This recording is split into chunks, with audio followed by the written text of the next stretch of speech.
Behind every con artist lies a mastermind who inspired them all. Meet Charles Ponzi, the man who revolutionized the art of the scam and inspired some of the biggest fraudsters in history. Ponzi's cunning and audacity earned him millions of dollars, but his legacy lives on in the devastating effects of his infamous Ponzi scheme. In this video, we take a deep dive into the life and crimes of Charles Ponzi, the original king of fraud, and uncover the secrets of how he duped thousands of investors into handing over their life savings. Get ready to explore the dark underbelly of the financial world and discover the incredible story of the man who inspired a generation of swindlers.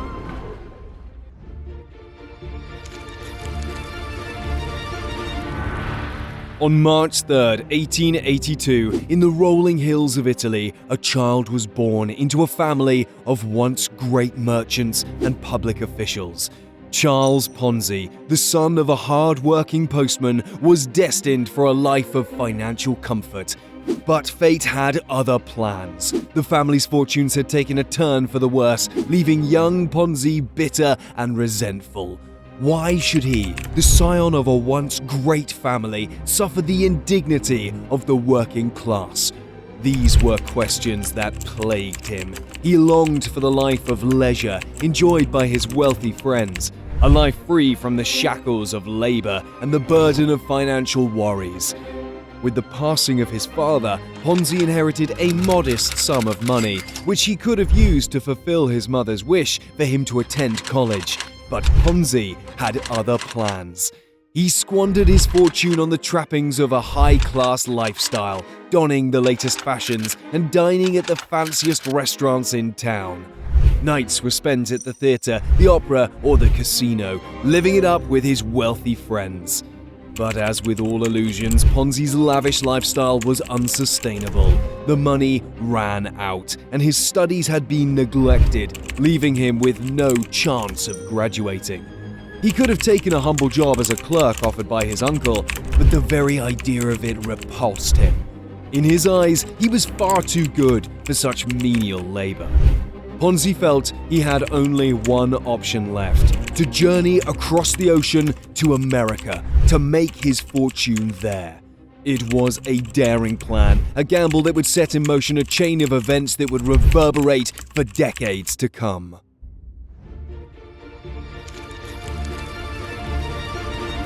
In 1903, Ponzi disembarked from the SS Vancouver in Boston, consumed by a deep sense of shame. He had failed his mother and felt that the only way to redeem himself was to return to Italy a wealthy man. But he had no idea how to achieve this. The harsh reality of America served as a much-needed wake-up call for the young man. The inheritance money and the relatives he had relied on for support were no longer available to him. He was forced to take on physically demanding jobs to make ends meet. From sign painter to grocery clerk, insurance salesman to sewing machine repairman, Ponzi tried his hand at any work he could find. But none of his gigs lasted long. He either quit in disgust or was fired for trying to cheat his customers. His desperation led him to resort to stealing and begging for food, sleeping in parks to survive. It was a far cry from the carefree days he had experienced as a high roller in Rome. Even when he managed to accumulate some cash, he would inevitably squander it on lavish nights out and weekend getaways to remind himself of the good old days.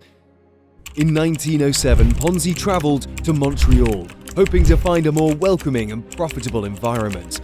For a while, it seems that things were looking up. He secured a job as a clerk at a bank, catering to Italian immigrants called Banco Zarrosi. It was the same type of job he had rejected in Rome, thinking himself above it, but years of struggling had humbled him. Unfortunately, his new job didn't last long. His boss was a con man, using an age-old fraud scheme to rob Peter to pay Paul. This means he was using the money from his new clients in order to pay off his older ones. This allowed Zarrosi to offer 6% interest rates on all deposits, which was double the average rate. But clients became suspicious when the bank failed to send money to their relatives. In 1908, the authorities launched an investigation into the bank's embezzlement, and Zarossi fled to Mexico, leaving his employees and family to deal with the fallout from his scam. Unwilling to face the consequences of his involvement in the investigation, Ponzi planned to return to the United States. But he made a grave error before leaving. He decided to give himself a going-away present by forging a check from one of his bank's clients, the Canadian Warehousing Company. He stole a bank check from the manager's checkbook and wrote it out for $423.58, a seemingly believable amount. However, when he attempted to cash the fraudulent check, the bank teller recognized the fake signature and alerted the authorities.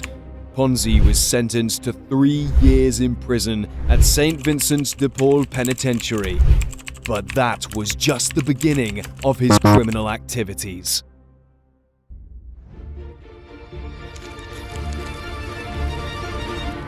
After serving a mere 2 years in prison for his previous transgressions, Ponzi was eager to once again set foot on American soil. However, he was not alone. In a desperate attempt to make a quick buck, he smuggled 5 Italian immigrants into the country without proper documentation.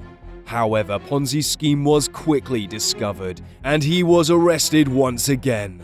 Hoping for a lenient sentence, he pled guilty to the judge, but to his dismay, the gavel came down with a resounding thud, and he was sentenced to another 2 years in a federal prison in Atlanta. Upon his release, Ponzi was at a loss as to what to do next. He had concocted countless plans for wealth and success while behind bars, but they all required one thing: money. And Ponzi was penniless. He resorted to traveling from state to state, taking whatever odd jobs he could find. Finally, he found a steady job as a clerk with the J.R. Poole Company in Boston. It seemed as though things were looking up for him, and his life took a turn for the better. He was good at his job and was soon promoted. Not just that, but Ponzi met 21-year-old Rose Necco and instantly fell head over heels for her. The first time they spoke, Ponzi was so nervous that he could barely string 2 words together. Fortunately for him, the feeling was mutual, and the two got married in early 1918. However, he couldn't shake off the feeling of inadequacy. He wanted to give Rose the world, but his humble clerk's salary could only do so much. Thus, he quit his job and began searching for something new, something that would make him rich beyond his wildest dreams. He wanted to prove to everyone, including his wife, that he was a financial genius. His first attempt was to save his father-in-law's struggling wholesale fruit-selling business. But unfortunately, despite his efforts, the company went bankrupt by the end of the year. Undeterred by this initial failure, he decided to start his own import-export business. However, he soon realized that the world at large had no interest in him. He lacked the experience and contacts necessary to attract serious business, but he refused to accept that he was the problem. He thought that perhaps he just needed to advertise his services more. However, when he realized the costs of advertising were well beyond his reach, he knew he had hit another dead end. But he wasn't one to give up easily. Instead, he had another idea: to publish his own trade magazine called The Trader's Guide. He was certain that other companies would pay him a fortune in advertising fees to be featured in his magazine. Despite having zero experience in publishing, he went all in and sent out the first issue to 100,000 companies, doubling the circulation number with each new issue. According to his calculations, he would make $80,000 in advertising income after spending $35,000 on the initial mailing. Ponzi was confident that companies would be lining up around the block to publicize their services in his magazine. But the reality was far from what he expected. Nobody cared about his obscure little trade magazine, and they were certainly not willing to pay his exorbitant rates to get featured in it. His dreams of success were shattered, and he found himself almost out of money. He decided to go to his local bank to get a loan, but to his dismay, the bank president refused his application on the spot. The president told him that he would rather close Ponzi's account than loan him a single dollar. Despite numerous failed attempts, Ponzi was consumed with his insatiable hunger for wealth and success, and his dreams and ambitions remained as powerful as ever. In August 1919, while sorting through his mail, Ponzi noticed a letter from Spain. Back when he still thought the Trader's Guide would become the next big thing in advertising, Ponzi was not content simply by doing business in America. He dreamed of expanding his business to Europe by translating his guide into French, German, Italian, Spanish, and Portuguese. He had reached out to various foreign companies to explore potential business opportunities. It appears that at least one of these companies expressed interest. The Spanish author of the letter had requested a copy of the Trader's Guide and had included an international reply coupon, or IRC, to cover the cost of postage. To Ponzi, this was a moment of epiphany. He had never seen such a coupon before, and the possibilities that it represented were endless. IRCs were a means of buying and exchanging prepaid coupons for postage stamps in any country that was a member of the Universal Postal Union. They were primarily used by people who sent letters internationally and wished to cover the cost of a return letter without expecting the other person to pay the postage. But for Ponzi, they were a golden ticket to wealth beyond his wildest dreams. The winds of fortune had shifted in his favor, and he was ready to take the world by storm.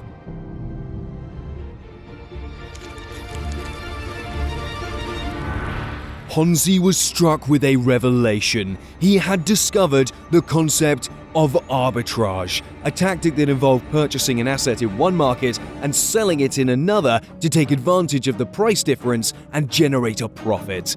And in the case of IRCs, they could always be exchanged for the same postage value no matter what country they were from. But their prices fluctuated depending on the local currency.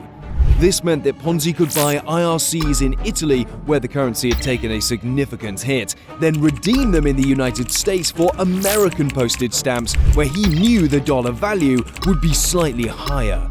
He could then sell those stamps and make a tiny profit. It was a seemingly perfect plan that on paper appeared both brilliant and legal. Ponzi knew that arbitrage was a well-established investment tactic that had been used for centuries. And so in January 1920, he created a new company called the Security Exchange Company to handle his new business venture. He envisioned scaling up the operation to thousands, even millions of IRCs, and was looking forward to making serious money. But the reality was about to crush his dreams once again. The profits from the IRC arbitrage were very small, and the costs of shipping the IRCs from one country to another would wipe them out entirely. Even with all the IRCs in the world, Ponzi's plan was not sustainable. But he refused to let go of this idea. He was convinced that this was his golden opportunity to achieve the wealth and luxury he felt he deserved. As his legitimate business began to falter, Ponzi became more and more desperate. He began to consider the possibility of turning his IRC arbitrage idea into a lucrative investment opportunity for others, even though he knew the returns were not viable. He believed that he could convince others that his plan would work, despite the fact that it was fundamentally flawed. With this in mind, Ponzi turned the idea into the infamous Ponzi Scheme that would eventually bear his name. Essentially, the Ponzi scheme is similar to the classic fraud technique of robbing Peter to pay Paul, which Ponzi had witnessed firsthand during his days at Banco Zarossi. The scheme involved enticing people to invest their money in a business opportunity, promising huge returns in a short amount of time with little to no risk. However, the truth was far from what was advertised. Instead of investing the money, the fraudster kept most of it for themselves, while paying out some profits to earlier investors. This created a false sense of security and legitimacy among the early investors, who were then persuaded to reinvest their profits back into the scheme, thinking that they had discovered a legitimate gold mine. As the word spread, more and more people fell for the trap, pouring their money into the scheme as they believed the earnings are perfectly legitimate. But in reality, all that's happening is those earlier investors are getting paid using some of the money from the new investors. The scheme is simple but effective, preying on people's greed and financial naivety. It requires a steady stream of new investors to keep the scam going. As soon as the fraudster cannot find enough new investors to pay off earlier investors, the con usually falls apart.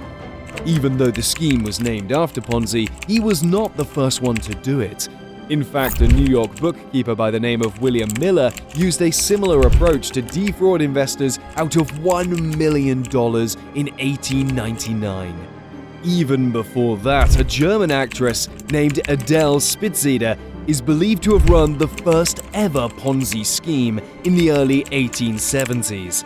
Nevertheless, it was Ponzi who elevated the concept to a whole new level.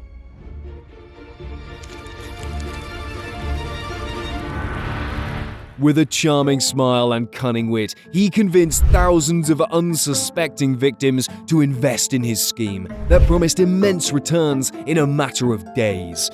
Using his system, Ponzi offered a staggering 50% return in 45 days, or a 100% return in 90 days. He claimed to have a vast network of agents all over the world who were buying IRCs in bulk and shipping them to America. Yet, when pressed for any details on his operation, Ponzi would refuse to divulge any information, simply claiming that he couldn't share all the details of how exactly it worked, as then it could potentially help his competition. Despite the skepticism of most banks, companies, and serious investors, Ponzi managed to prey on those with little financial literacy and a desire to get rich quick. He knew how to sell his business without appearing too eager or too aggressive, as if it made no difference to him whether he got their money or not. Starting with just 18 investors in his own neighborhood, word quickly spread, and soon thousands of people were crowding the streets outside Ponzi's office, desperate to invest their own money in this seemingly surefire opportunity. Ponzi gained more and more clients, raking in over $250,000 a day at the peak of his operation. The Boston Post hailed him as a financial genius, which gave him yet more perceived credibility and thus more investors. Soon, Ponzi was finally able to live the life that he had always dreamed of, moving into a giant mansion, buying a fast car, dressing only in expensive clothes, wearing gold watches and diamond pins, and going on lavish first-class trips. Ponzi's new business venture faced skepticism just 6 months after its launch. Despite early investors receiving payment, doubts grew about the legitimacy of the operation. The fear of liable lawsuits kept many from speaking out against Ponzi, who had successfully sued a financial analyst for accusing him of lying. However, the Boston Post, the same newspaper that once proclaimed Ponzi a genius, started to investigate his operation. They brought in Clarence Barron, president of Dow Jones and manager of the Wall Street Journal, who spotted the obvious scheme. Barron calculated that Ponzi would have needed to purchase 160 million IRCs, but only 27,000 existed worldwide. The Post published Barron's findings on the front page, prompting a government investigation. Ponzi attempted to ease officials' concerns by cooperating and halting new investments, but his downfall came when he hired William McMasters as his publicist. Unlike Ponzi, McMasters was an honest man who soon discovered the truth about his client's fraud. He later said, "Ponzi is a financial idiot. He can hardly even add up. He sits with his feet on the desk, smoking expensive cigars in a diamond holder and talking complete gibberish about postal coupons." With access to Ponzi's records, McMasters collected the evidence he needed and went to the Boston Post, where he wrote a Pulitzer Prize-winning article detailing all of Ponzi's secrets. The scheme collapsed, several banks went bankrupt, and thousands of people lost their savings. Ponzi faced 86 counts of mail fraud, but struck a deal and pleaded guilty to one charge, resulting in just a 5-year sentence. This was a small punishment considering the extent of the damage he caused and the vast amount of lives he ruined.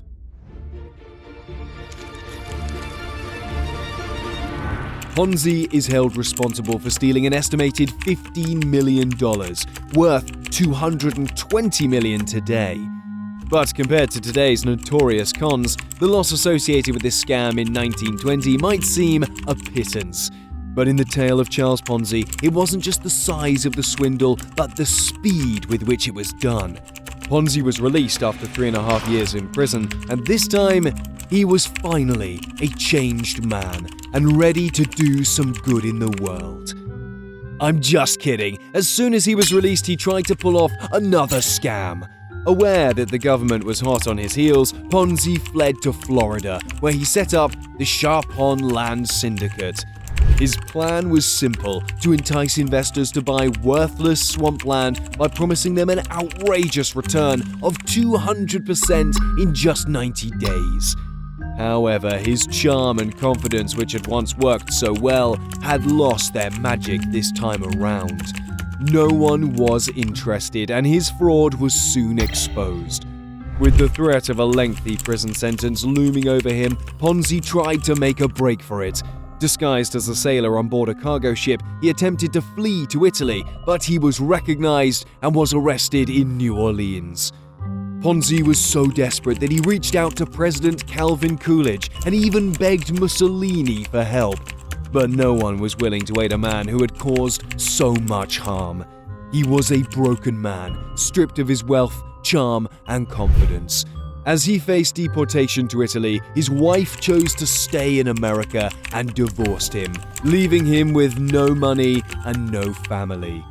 He spent his final years in poverty in Rio de Janeiro, where he eventually passed away in 1949 in a charity hospital and was buried in a pauper's grave. The once great Ponzi scheme had come full circle, and with it the tale of one of the most notorious rags to riches to rags stories in history had come to an end. Thank you for watching. If you want to know why Uber is considered the greatest mafia plot of all time and how Starbucks became a coffee empire, all these questions and more are answered on this channel, where you can watch all our startup documentaries totally free. Just click on any of these videos to go to the next episode. And don't forget to turn on the notification bell if you want to see more content like this very soon.